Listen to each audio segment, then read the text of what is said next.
Hey everyone, Kuro the Artist here, and welcome back to another Ben 10 breakdown. We've just broken 2 years of doing breakdowns, so thank you for everyone who stuck by, even with the addition of quick reviews. I wanted to finish up these breakdowns ASAP, but I decided to take it slow so I can make sure these are still structured and entertaining. And what better way to kick off 2023's first full breakdown with the episode that takes characters that have been nothing but a threatless joke for the longest time and brings them to another level, which are the Forever Knights. Going from mysterious alien hunting tech organizations to Monty Python gamers, the Knights have had many different angles throughout the show. This episode actually acknowledges this, gathering all the different factions together to sit them down and force them to get their act together, by none other than the founder of the Forever Knights, the immortal Sir George, Slayer of the Dagon. This episode also brings us back to Season 3's main arc after a parade of fillers, which you can watch the quick reviews for in the Ultimate Alien playlist on this channel. But because this episode really does speak for itself, let's cut the intro short and get right to it. And if this is your first breakdown and you're curious about how my rating system works, there's a detailed description down below, along with a link to all my previous breakdowns, but by all means watch this one first, I'm sure you'll still enjoy it. Although let me run through some quick updates.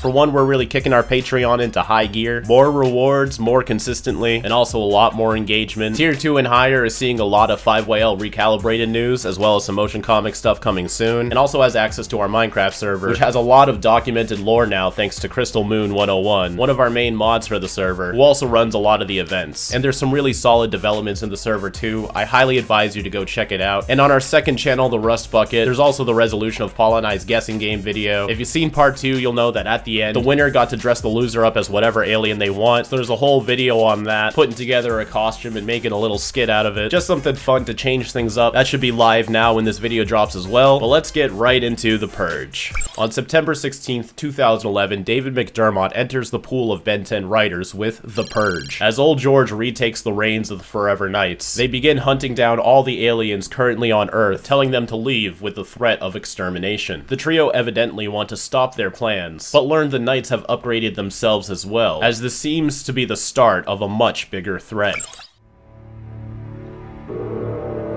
All those fancy castles, and this is the room they choose to meet in right now. This is like the Hall of Justice in Arrowverse, where they have like this nice round little table, but then it's just like in this big empty warehouse.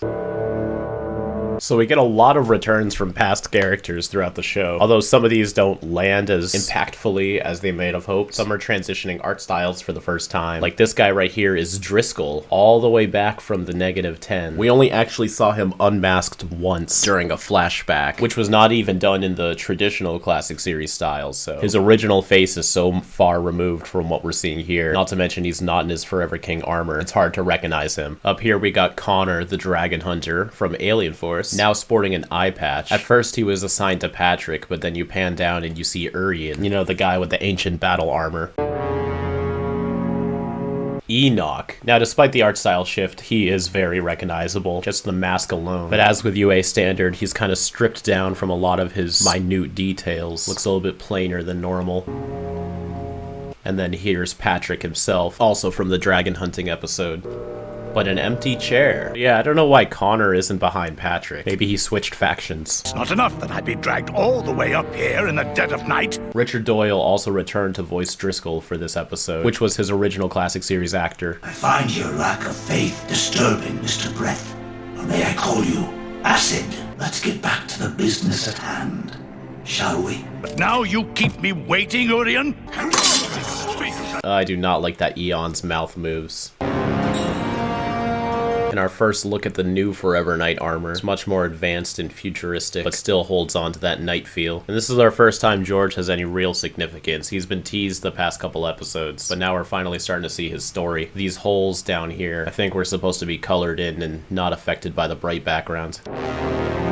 This is a really dope Forever Knight logo. Be seated, Driscoll. Their heresies are no greater than your own. And our first time George has talked, too. Voiced by Peter Renaday. Apologies if I mispronounced that. He's had quite the career, both on screen and as a voice actor. Unfortunately, has passed in 2011, which is around where this episode aired, so it was probably one of his last roles. Rest in peace, old George. You have all strayed from the true path of our order. It's a nice little way to clean up the inconsistencies between the Knights' goals. Every time one of these dudes show up, they seem to be after something else, but still claim to be part of the Knights. So George here rolls up and he's like, y'all got it all wrong. Your petty squabbles have allowed unspeakable monsters to roam the earth at liberty. So Driscoll ain't happy that aliens are still walking around. In fact, now more than ever. I don't know who you are. Teach this dog to hold his tongue. Yeah, let's go beat this old man, teach him a lesson. Our first look at some of the new technology of the Knights. So these shoulder pads seem to be able to manifest these weapons just by pulling out. How they choose which weapon comes out and whether or not these are like being teleported or nanomechanically distributed, it's not really clear. I don't really think it matters, but it's pretty neat that the Knights are really starting to upgrade themselves. Holographic shield, not bad. But see, this one's spawning out without the Knight even doing anything. It's like maybe mentally being projected. The new Knights are also shaded a slightly different metal than the originals. The originals are kind of straight up gray, but the new ones have a bluish tint to it. Seems that they can spawn weapons out of their hands as well. Let this be a fight between men. I feel like in a way this is Driscoll showing respect for George, despite not knowing who he is at this time. But still, like, this is pretty wild if you think about it. He has no idea that this old man has any capability to fight. Upchuck really must have done a number on him at Mount Rushmore. Driscoll's still fast. Look at that. And catches the sword too. And now Driscoll knows. George, founder of the Order. Let the discord that has divided us be forgotten. I'm not gonna lie, this is actually kind of hype. It's the first time I'm actually starting to care about the Knights in, like, I don't know how long. Stand together as one. I have been away too long. There is much to be done.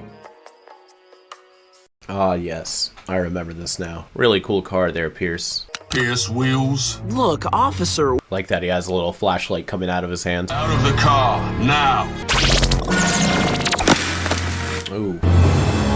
And now you see his true prickly form. In fact, I wonder if this is just like a random disguise that's chosen for him, or if this is really what he would look like if he wasn't genetically mutated right now. In Omniverse, we do very briefly see his human form, although it's much younger and far away. I don't even think we have a model sheet for it. But if you take that into consideration, his human form still had the white stripe, so this is probably just a random disguise. Oh, that must hurt for Pierce. Pierce wheels. So Helen's last name is Wheels for the pun Hell on Wheels. And since they're related, technically you'd have to have the same last name, but Pierce Wheels, doesn't have as good of a ring to it. Leave the Earth immediately or be destroyed. I wonder if there's any, like, logic behind going after Pierce specifically, or if they just decided to go on a rampage and start killing aliens. Even if I wanted to leave, I don't have a ship or anything. Then you have made your choice. Not really. Way to twist his words there, Knights. And that's the end of Pierce. Not gonna lie, it was hard to resonate with that at first because Ben 10 really didn't seem like a show that would just straight up kill someone right here, especially a significant character. But yeah, that's it. This is them killing Pierce. It's unfortunate. I really liked Pierce. I'd be more okay with it if we got, you know, at least 1 or 2 more episodes having Pierce. And what are the trio up to? Trombipulor's back. Never really cared for him. I ain't going back to the null void. Oh, he talks this time. I think last time he was just making trumpet sounds. NRG can heat things at a distance now. I don't recall we've seen him do something like this before. I feel like he's always at least had to have contact. Can't really get a good look at Trombipular's ship design from here. I guess you can kind of see it from here. But this ship right here, this is that generic Ben 10 ship we've seen before. In fact, in an episode I just did a quick review of, Simeon says it's noted that this is a Galvan ship specifically, or at least Galvan technology. Mizaru didn't know me, but he recognized my ship as Galvan and decided to hold me for ransom. But we've seen this kind of ship show up a handful of times in Ben 10 already. It's just a standard cruiser at this point. But yet another thing the Galvans were responsible for. Friends! Ah, this man. I am so not in the mood for one of your con jobs. He's borderline the same size as them now. I may not have always been on the up and up with you guys, but that's water under the bridge. I mean, after leaving Andreas for dead, I would be 100% done with Argent if I was him. But then again, he did help Gwen with that whole Volcanish shtick, which was also a quick review. Make sure y'all are keeping up with quick reviews on our second channel, The Rust Bucket, along with in the full playlist of Ultimate Alien Breakdowns, which is linked down below. But I don't know, sometimes Argent just takes it too far, and it's really hard for me to accept he could just roll up like nothing happened in the next episode. The Forever Knights. They're after me. Last time he needed help like this, Kevin was after him. They just showed up out of the blue and told me to leave the planet or... Seeing a lot of immigration parallels with the plotline of this episode, with the Forever Knights saying to the aliens, "You're not from here, so you have to get out of here." Gives the phrase illegal alien a double meaning. And you know, with Ultimate Alien, I have no doubt that these parallels are intentional. UAF has never shied away from tackling real issues in their show and just giving it a Ben 10 spin to kind of make it fit within the world, but it's pretty clear what type of story they're trying to tackle here.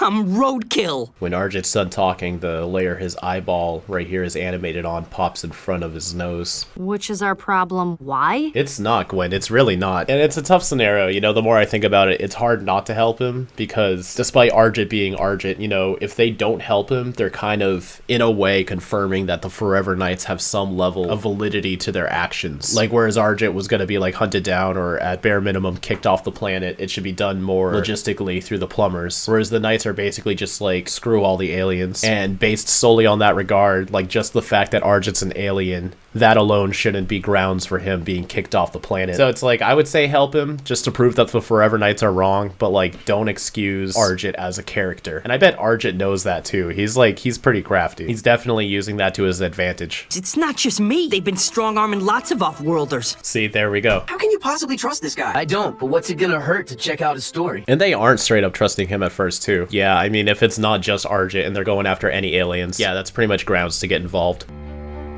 This looks like the same place where Agrigor's ship blew up. Out of the 937 registered aliens here on Earth legally. 937 registered. When you think about it, that's actually a very small number, but it's also nice to know that aliens can start legally registering to be on Earth. And about 100 not so legally. Oh, way more than that. Wait until y'all hear about Undertown. Only 463 whose whereabouts can be confirmed. So at worst, the Forever Knights have already wiped out about half of them. But I mean, I'm sure some of them are just in hiding. None of this sounds like a Forever Knight operation.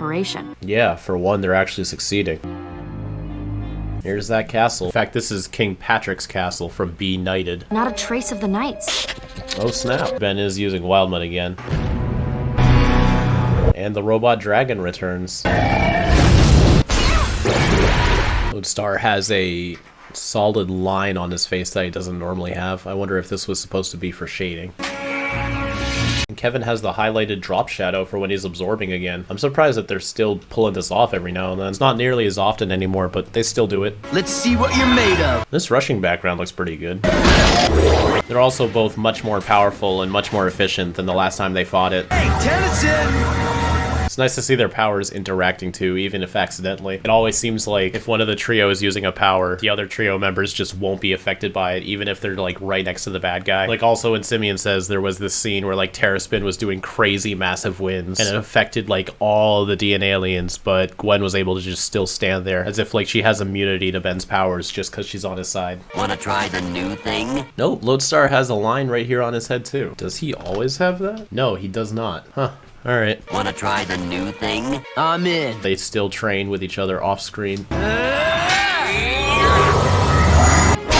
Love me a good combo move. And they took it out relatively quick, whereas last time it was like a whole big deal. That's a keeper. Indeed it is, because they continued to do it in Omniverse, which is nice. Are we done here? Can we please go now? I'm surprised they have Forever Knight armor in his size and shape, because this isn't just like shorter, this is like an animalistic shape. Like who's out here having a head this wide? If you were chasing aliens off the planet, where would you go to find a whole bunch of them all at once? Oh yes, the debut of Mr. Bauman.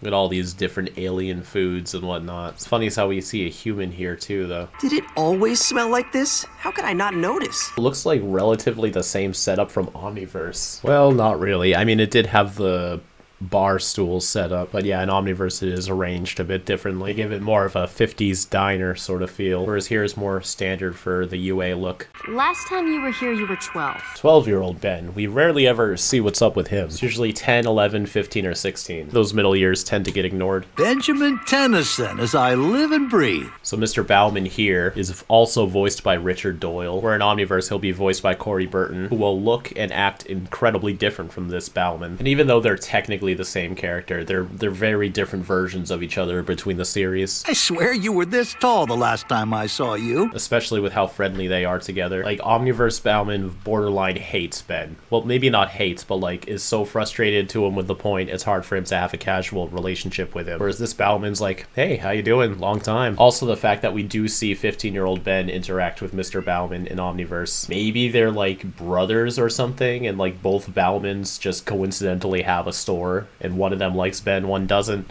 I don't know. Hi, Mr. Bauman. I got something for your Grandpa Max, for my best customer. I'd eat it. Seen any Forever Nights around lately? No. We'd better get going, Ben. We don't want to be late. So Gwen definitely just detected the aliens that Mr. Bauman is hiding. It's smart of her to do that. Just do an energy sense. Okay. Very small thing too here, but it's weird seeing Argit's quills point towards his face rather than pointing away. It wasn't the Knights. Just Ben Tennyson and his friends. So this is like a parallel of housing immigrants from the government. Another way to implement, you know, what's happening in the world, more specifically the United States. Although, you know, it's a problem all around the world. People just not accepting of others from a different area in their homeland. And it's also the return of tax species from basic training. Oh, dear. Gotcha. Also, Argit's shirt is brown instead of black. The Knights were here day before yesterday. I don't get why Bauman wouldn't talk to them about it, though. Maybe he's just, like, super paranoid. He doesn't really know the whole situation. I guess I don't blame him, actually. You know, if I was housing, like, illegal immigrants in my house, I would definitely be pretty sketched talking to anybody, like, no matter who they are. But the trio of all people are definitely there to help. So Bauman's like, all right, you caught me, so I'll start spilling the beans. They wanted me to spread the word that Earth was for Earthlings. See, how can you hear that and, like, not make the connection? But even if you weren't aware of the parallels, this episode still works. You know, aliens not being welcome on Earth. I'm sure if aliens ever came to Earth, like, in our reality, this would definitely still happen, too. Although it's a little more justified because we genuinely, like, don't know anything about aliens. But I would say be more, like, cautious than prejudiced if aliens were to come. But, you know, that's a whole other thing. The Forever Knights said they'd be back to check up on me. Hasta la bye-bye, kids. I mean, Archie, you came to them for help, so if you're dipping, this is all, like, your own path you're taking. The trio didn't ask to come and protect you, so now he's trying to act like him leaving is, like, against their favor. Your supply ship arrives Thursday? See, and they don't even care, too. They're like, all right, man, you came to us. Busiest day of the week. Then the Knights will be here too. The purge continues apace, my lord. So now they're just straight up calling it a purge. They know what it is. And Driscoll is now wearing the updated Forever Knight armor. I would follow you to the ends of the earth. Yet still you have doubts. You require proof. See, George here's reading Driscoll like an open book. Because on paper, Driscoll is like swearing his allegiance to George no matter what. But George can see right through all of it. He knows that Driscoll doesn't mean it. This shot, I'm pretty sure, is like pretty accurate in Omniverse as well. Yeah, here you can see the parking lot and the rounded building and everything. But this is like up on the surface, and I always thought Mr. Bauman's store, like in Omniverse, was like underground. So maybe his store has like multiple levels. We're seeing a lot of the usual faces that we get for background characters. This is like the standard Ben 10 crowd that I've broken down many a time. Anything yet? Nothing on my end. All clear here too. Ben's communicating through a plumber's badge, further making it confusing on whether or not Ben actually has and or needs a plumber's badge. I was coming. So this ship design looks like the standard Galvin ship that we usually see. In fact, the same one that Argit has, but it has wings. I wonder what the beeping is. Like, did they trigger a motion sensor? Also, stuff like this is not how the Knights typically fight, running up and leaping off of roofs. So it's like with this new armor, they're completely changing their battle tactics. They jump really high too. It looks like these suits are giving them enhanced jumping. Would have been cool for them to get like new vehicles too, since we've seen this before. Even just a new color scheme with like the logo slapped on it. That would have been neat to see. But you know, maybe I'm asking for too much. It also could just take a bit for them to replace all of their gear since George has been gone quite a bit. Actually, you know what? I don't remember seeing this guy before. He might be a new addition, or I just forgot about him. Same with this one too. Like maybe they are trying to like switch up the background characters, but yeah, most of these are like the same people you always see at like the cafe or in the null void. Hey, tinheads, over here! Oh, another display of Kevin's super strength. Aside from the fact that he can like go toe to toe with some pretty beefy guys, we never really see him pull off like some super strength feats anymore. See, even the way they run now, it's all different. Unless like these are completely different guys in general. See him block this blade like over the shoulder like this. That's pretty sick. Seems like the glow effect is going from behind Kevin though. Oh, and this is our first time getting the transition between the materials simply covering Kevin and Kevin actually morphing into the materials. I wouldn't really call this like an inconsistency or a retcon, just like an evolution of Kevin's powers, similar to how he adapted shapeshifting. So, you know, he goes from absorbing energy to actually absorbing materials as an armor, to shapeshifting his body, to then fully becoming the material he absorbs. And now it unlocks like another new power, which I guess you could dub as regeneration. But it makes me wonder, like, if he wasn't that material, like if his arm got cut off and then he deabsorbed from that material, what would his hand be like? Would there be like bones and muscle and blood coming out? Or like, would it be as if like he just doesn't have a hand, like it's all like there's skin grafted over it and it's functionable without regenerating? And then from there, can Kevin just regenerate, like using the materials of his own body to shapeshift a new hand? Like, it makes you think, because he can also like duplicate and multiply the material now, whereas beforehand he needed a lot of the same material to absorb, and that used to be one of his weaknesses, which again over time he's adapted away from. So if he can duplicate materials, if he can shapeshift his body, and he can regrow his limbs here, albeit being in a metal form, can he use his own flesh and bone as materials to shapeshift and grow and duplicate a new hand, thus giving him regeneration? I'm not sure what I believe either way, but it's interesting to think about, so let me know what you think down in the comments.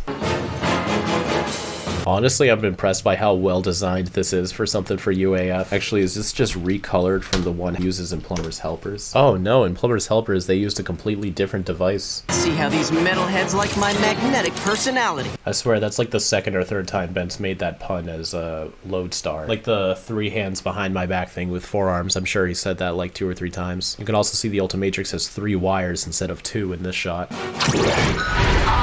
Chuck! He does not look happy to be up, Chuck. It's actually our first mistransformation in a while, though. He hasn't been a wrong alien since Prisoner 775.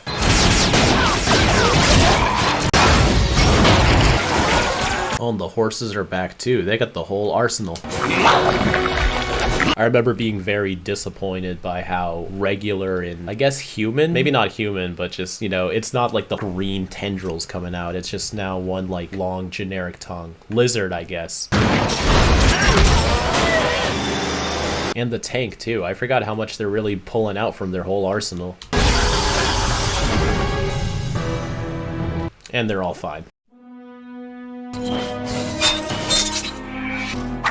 Wow, they instantly escape. I don't get what the point was for them to like cut away from commercial, come back, and they're all tied up just to instantly escape. Like there was no, at least for the audience, no buffer between like these 2 scenes. I guess in a way it's like to show you really can't hold the trio down. Like whatever conversation they're about to have, you'd think they'd have it and then escape. But here they're just like, let's escape just like that. But you know what? Good for the trio. Nobody can hold them down. NRG! NRG twice in one episode. I challenge you to a duel! Interesting solution, but even more interesting that the Knights agree to this.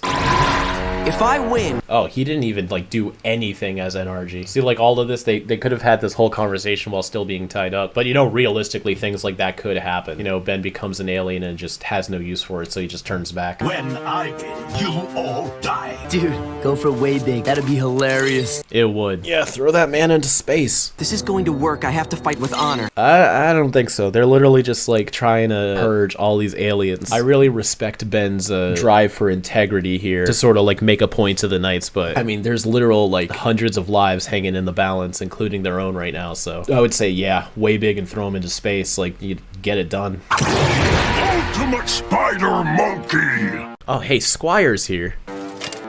It's stores kinetic energy.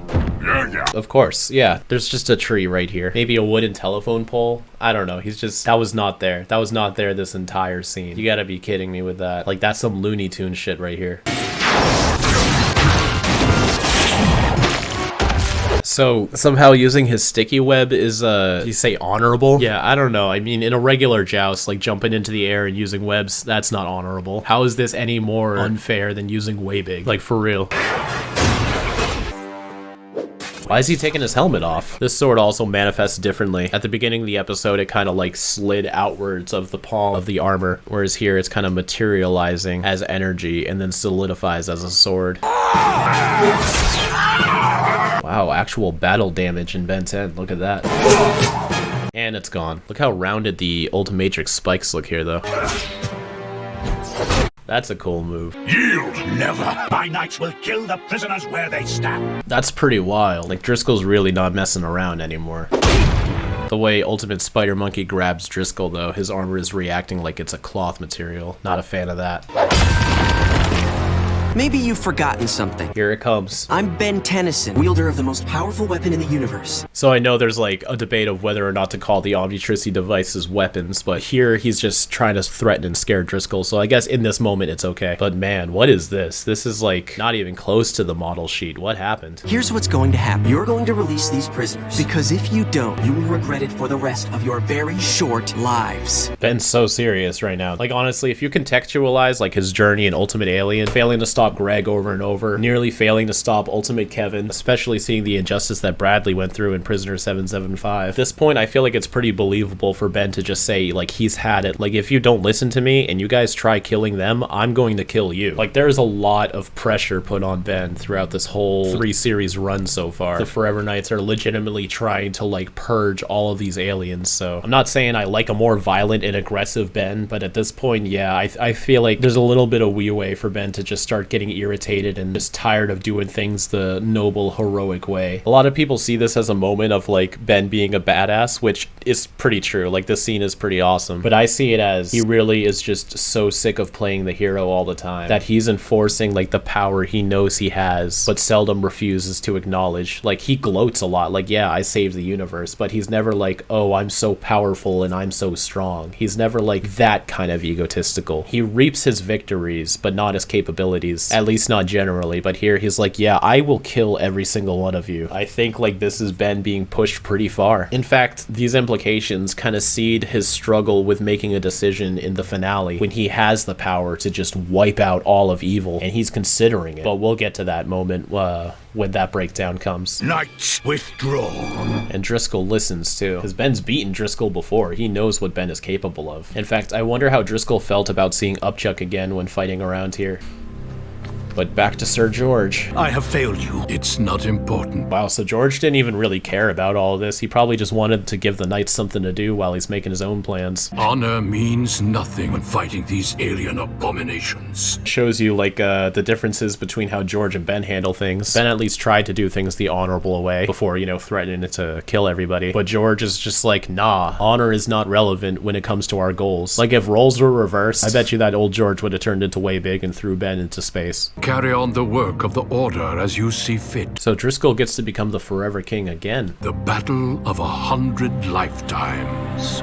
So UA Season 3, as I keep saying, has had a very slow start, and while it has been teasing the Dagon arc, I feel like this is where the plot really starts. Like, this is where we're finally tackling directly, like, what Season 3 is supposed to be all about. So for the plot of this episode, I'm gonna give it a 4. I'd say it's a lot better than average, and it introduces everything that it needs to in order for the Dagon arc to start coming together. I just wouldn't say it's like the most impressive, like, Ben 10 episode. Like, when you think about what I've given episodes of 5 so far, I don't think The Purge is strong enough to really hold up among the highest of tiers, but it's a pretty well-written episode. Again, I love the parallels that it makes on the immigration and racism that happens a lot in everyday life. It doesn't feel like this whole episode is completely about that, but those influences are definitely there and are prominently there. It feels like it got a little bit forgotten about towards the end, and it started just weaving back into the safe area area of the Ben 10 story. But then again, a resolution for something like this would be very hard to write because, you know, in real life, there is no resolution so far. Like, this stuff still happens. It's still a problem. But leaning back towards the more Ben 10 elements of this episode, I loved seeing the return of all the Forever Knights from the past, like, 3 series. Seeing Driscoll again was definitely an unexpected treat. The new armor, it's pretty cool. It still just feels like typical UA, but it's definitely like an upgrade, quite literally and visually, from what they've had before. The Knights have been moving further and further away from the general medieval feel. In universe, they have to keep up with the times, and out of universe, you know, the writers have to keep them interesting. And I really like the way the trio was written in this episode. I think killing off Pierce was like effective, but I just wish I felt something more towards it. Again, it's simply just because like we never saw much of Pierce to begin with, and it's also kept kind of vague if he really did die or not. In fact, I don't think it's like officially confirmed that Pierce died until Omniverse, but it's still effective in showing like what the Knights are doing and the fear they're striking into the families and the aliens. I liked seeing Ben get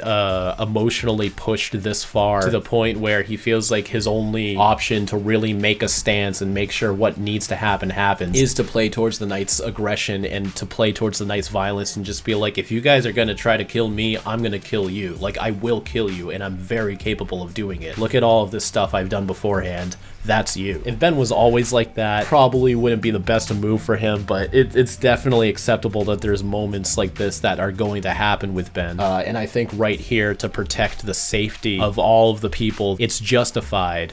But it's also dangerous for Ben to start marinating these violent and authoritative thoughts. Visuals, I'd say it's pretty good, both for just seeing all the different characters and the new Knight designs, but also a lot of the action was pretty entertaining. Importance is a solid 5. You know, like I said, this is where like the Dagon arc really kicks off and like things are happening. Creature from Beyond, yeah, it's like the first real important episode in the Dagon arc, but this is where it actually starts like affecting things on a long-term scale. Driscoll is now the leader of the Forever Knights. Old George is now like a main player. And the Knights are like a threat in general again. Entertaining though, at best I can give it a 3. Despite all of the positives towards this episode, it's still like lacking a little bit, and I feel like it's just because it has to do a lot of setup for what's to come that it's laying a lot of groundwork. Like, this episode takes a hit in entertaining because it's used as a stepping stone to boost what's going to come later, but as its own episode, as its own self-contained story, it just feels a little bit average. It's exciting to see all the Knights again, and I love the conclusion to this episode, but beyond that, it's about a 3. That's still an excellent score, much higher than UA Season 3 has been getting so far, and I'm looking forward to the Flamekeeper Circle, which is coming up next.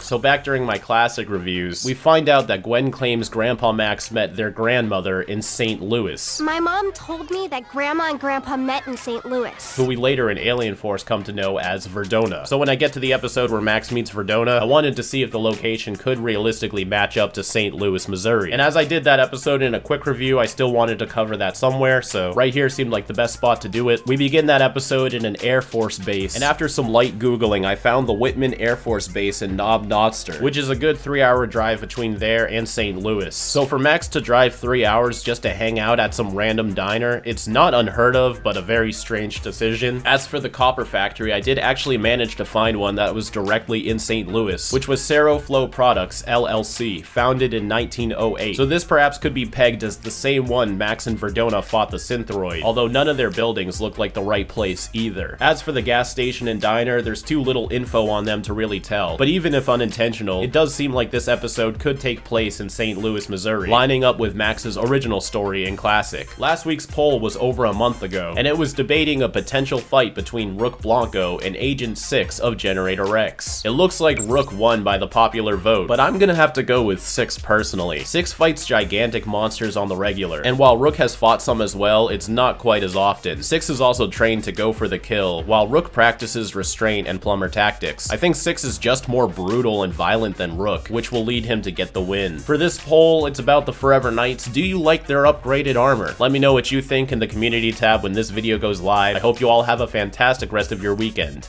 And as always, keep it fizzy.